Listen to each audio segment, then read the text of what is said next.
si Danica Jane J. Valdez at ating pag-uusapan ngayon kung ano nga ba ang pagkakaintindi ko sa globalisasyon at kung paano ito nakakaapekto sa pang-araw-araw nating pamumuhay.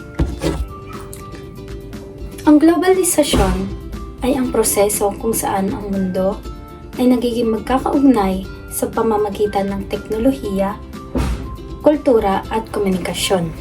Batay sa aking natutuhan, ang globalisasyon ay ang malayang pagpapalitan ng goods and services at ng mga tao sa iba't ibang bansa.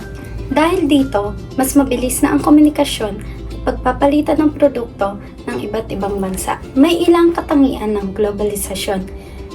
Una ay ang borderless interaction, pangalawa, pagkalat ng idea at teknolohiya, at ang pangatlo ay ang intensification of interaction. Dahil sa globalisasyon, nakakapag-aral na tayo through online, nakakabili tayo ng mga kailangan nating mga gamit online katulad ng gawa ng ibang bansa.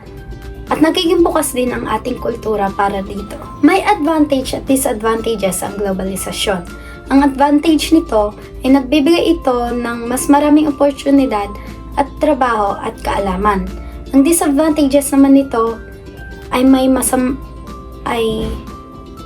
agwat ng mamamayan at mahirap at paghina ng mga maliliit na negosyo. Ang natutunan ko sa globalisasyon ay hindi ito mabuti o masama.